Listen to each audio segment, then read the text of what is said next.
Like there was a whole story today about China just landed on the far side of the moon. Mm-hmm. So they landed a probe over there. Yeah, they did. This is, you know, the China-America war on the moon. Like, Right. What if America claims a spot and China lands and plants a flag there, and they're like, hey, fuck you, that's ours. Now that's what's going to happen. Especially if there's like something on the moon they can mine that's very valuable. Oh, this stuff up there. I researched the Clementine mission years ago. NASA and the United States military sent a military, at that time, it was a top secret mission called Clementine. It was a low lunar orbiting satellite to go to the dark side of the moon. And when I saw the name Clementine, I knew right away, this thing ain't coming back. And as I began to dig deeper into the declassified documents, of course it never came back. My darling Clementine, you were lost and gone forever. Wow. And I was right. And sure enough, it hit something on the dark side of the moon, which is really just the backside. It's not really dark there, but it hit something, but it sent back about 20 gigs of data. And these images are available to the general public. They've been declassified, and there are strange anomalies on those images. This is pre-Photoshop, pre-everything. Things that shouldn't be there that look like broken structures and junk and things that just seem to be laying around.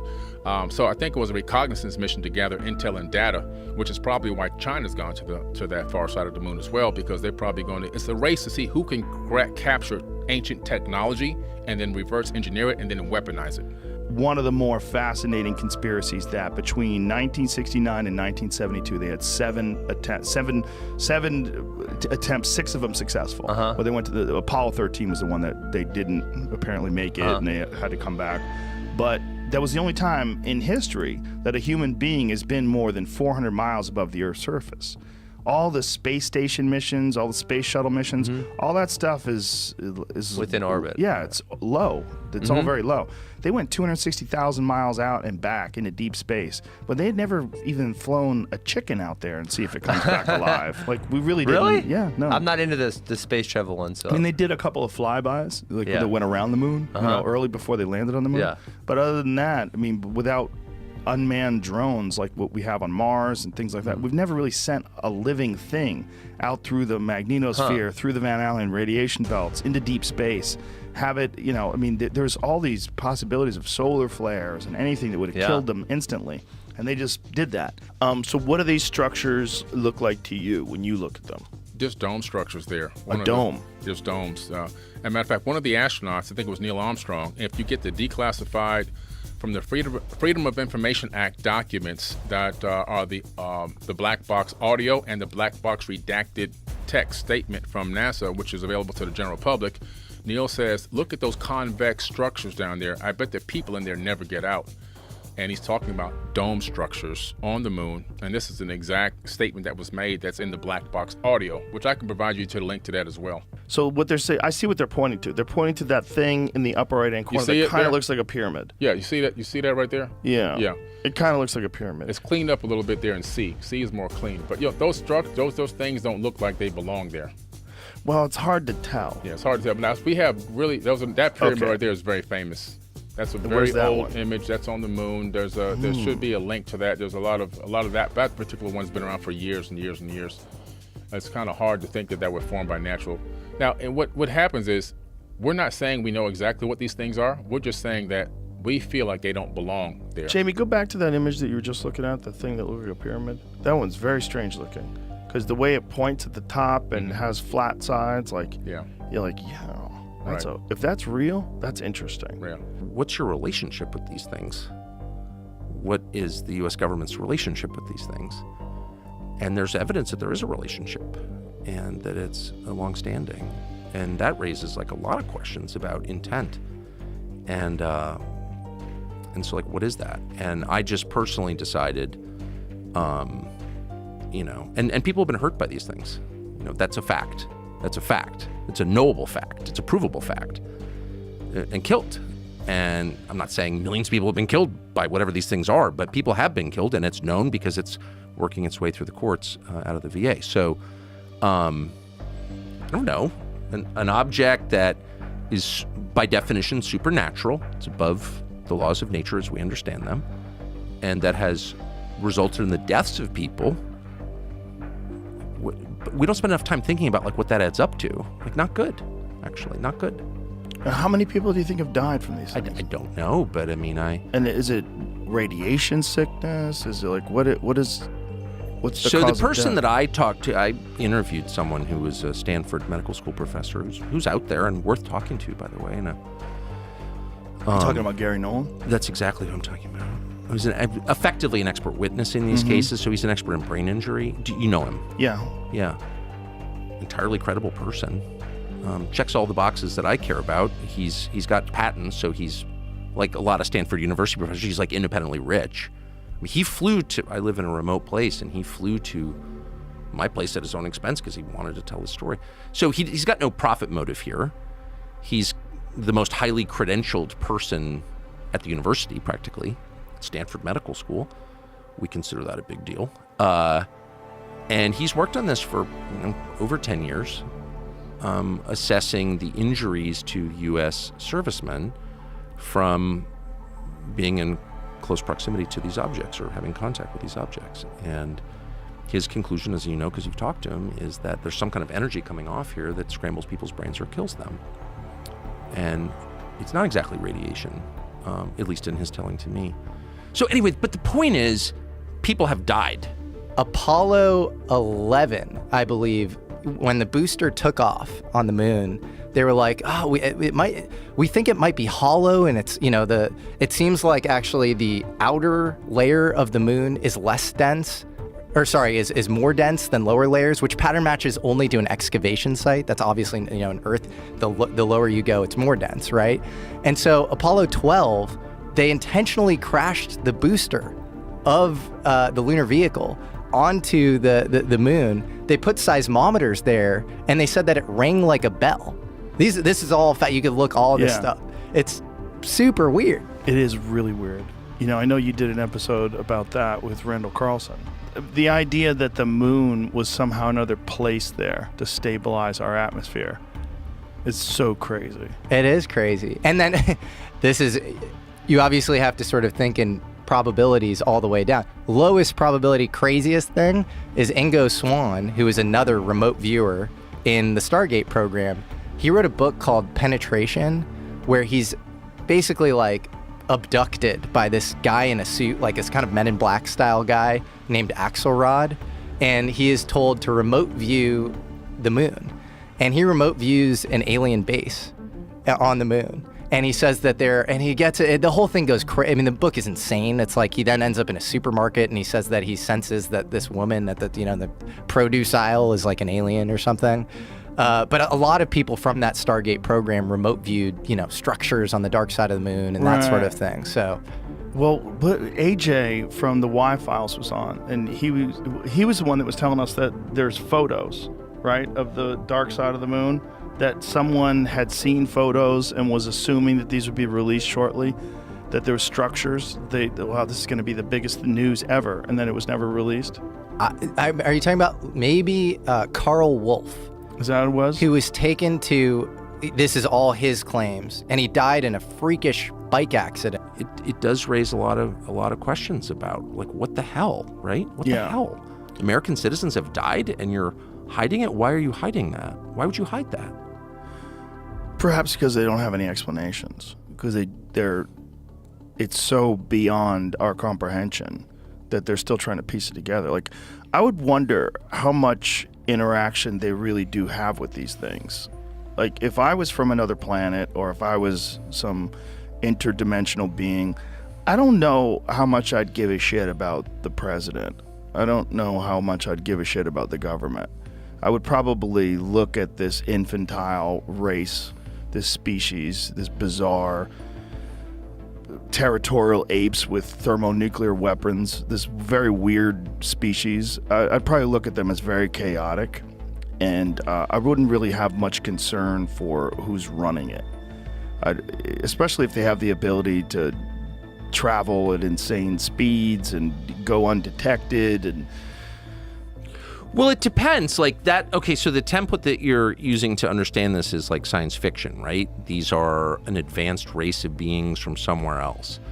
But the template that every other society before us has used is a spiritual one. Mm-hmm. There is a whole world that we can't see that acts on people the supernatural world. It's acting on us all the time for good and bad.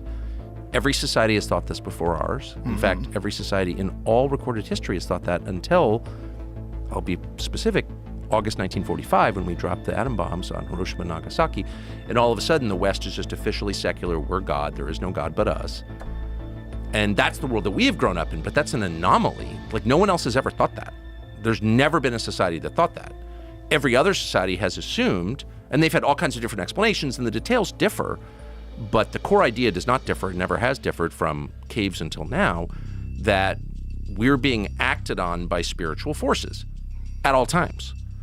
And so to someone born before or living before 1945, I think it would have been much more obvious that this is the thing that every society has written about. And in fact, that battle, that unseen battle around us, that spiritual battle, has like been the basis of every society, of every religion, not just Christianity. So like, it just, once you discard your very, very recent assumptions, relatively speaking, about how the world works, you're like, well, that kind of seems like the obvious explanation, right? When you see the Anunnaki with the eagle's head, that's actually their helmet. It's a helmet. So they could breathe our air. Exactly. They talk about it twice, once to go to the moon and the second time to go to Mars. Yeah, and there's been other depictions of ancient gods and people that look like they're wearing some kind of mask too. Right.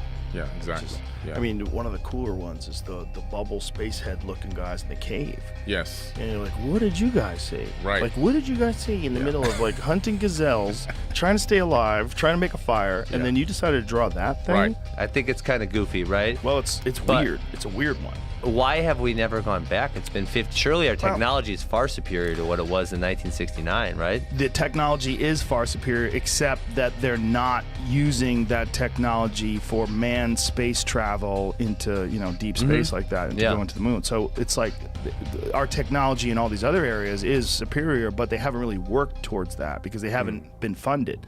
So the big issue is, in many ways, it's money. Right? There's how much money is there in going to the moon, and it's also very risky to send humans out there. I mean, we're talking about manned missions to Mars now, which may or may not take place by 2030. They're talking about doing that, but it's way cheaper and safer to send robots out there. Like, why risk human lives? It's Well, like, they it's put very robots retro. on the moon, right? And they put robots on Mars.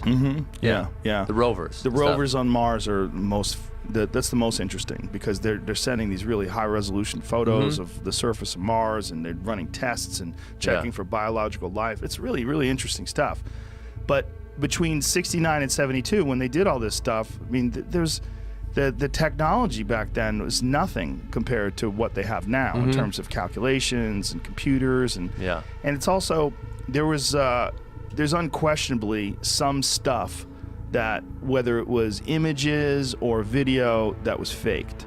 You could conceivably give people a bunch of nonsense and tell them about it, knowing that some of it is going to leak, and it's going to and it won't be verified, and it's going to make this whole story seem even more ridiculous and make people less likely or reluctant to study it. Totally. And in his case, he says that he was in this, mountain base or whatever, where all of the world's nations were working together as part of some collegial UN style space program or whatever. So that to me might be a little, beyond the pale. And I'm glad you made that point, because that is ufology 101. And I've heard you be incredibly exhausted and frustrated at UFO disclosure. And I think that is the reasonable response. It is limited hangouts on limited hangouts. It's just, we're going to give you a little bit, but we're also going to sprinkle in some falsities and some bullshit. We're going to stigmatize it. And it kind of works because it creates this initiation path for recruiting if there are any of these programs. It widens the surface area. It both conditions the populace, but also stigmatizes the thing and makes it seem like kind of a joke.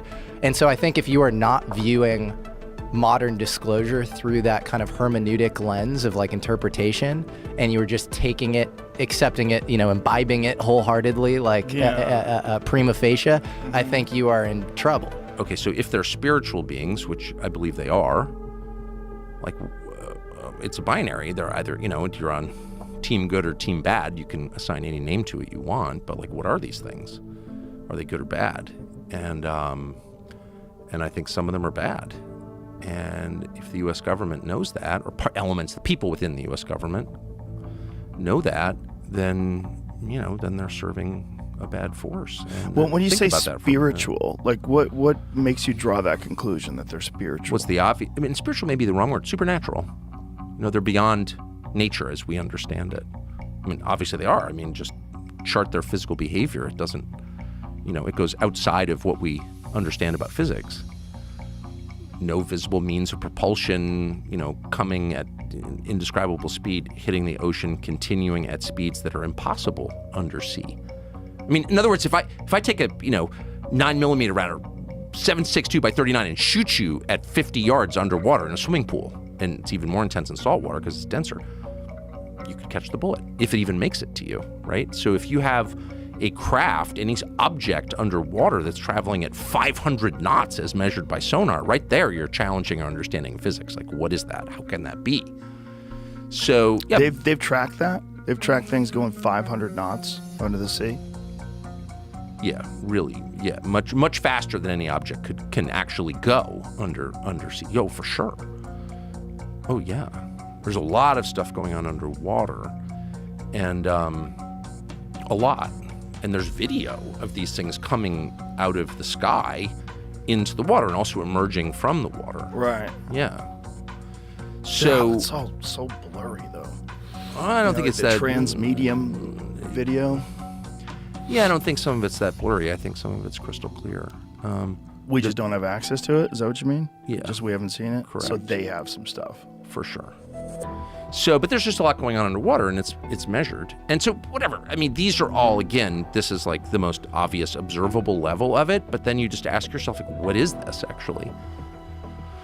And, if there's been extensive knowledge of this for decades, like maybe 80 years at least, if not going back to the 30s, 90 years, to what end? So there are two possible explanations, obvious explanations. The first is the one you often hear, which is this is so heavy that if the public were to know about it, it would be just disruptive. It'd be too scary. Like, you don't want to scare people for no good reason. There's nothing we can do about it. And you also don't want to suggest that, the U.S. military isn't capable of protecting the country, the homeland. And it does suggest that. If you can't control these objects in your airspace, and that's known, if they can't, that's known, okay? Then that suggests a limit to the power of the U.S. military, and you don't want to tell people that because then they won't believe that they're safe. I get it. Gemini 15 is the big one because there's a photo of Michael Collins. It shows him in deep space, and they use it as a press release saying that he was on a spacewalk, when it was really an image of him from a test run where there was all this stuff in the background and he was on this harness, and they just blacked out the background and tried to sell it as him being in space. See if you find that. Michael Collins, what do you... I was looking up how much it costs to send somebody to space. Oh, it's insane. $70 now million there's these 70 million? for a NASA astronaut to fly on a Russian shuttle. Well, Called there's all Jeff these Bezos. private guys trying to Yeah. sell tickets to places. I mean, Yeah. Bezos is trying to do it. Musk, obviously. But that's I think space. That's just low Earth orbit. That's still inside 400 miles. none of them are trying to go anywhere. No, well, they might in the future. Well, Branson. Well, I think that's all same thing. It's all low Okay. Earth orbit. But they are talking about future visits to the moon and to Mars. But a lot of times I feel like when they say that, George Bush Sr. said that they were going to go to the moon, back to the moon again. In when was that? 1990 or whatever the hell that was. But people have always said we're going to go back to the moon, but we haven't been back since 1972. Does that mean that we never went? No. But then it gets weird when you find out that Werner von Braun was a fucking Nazi.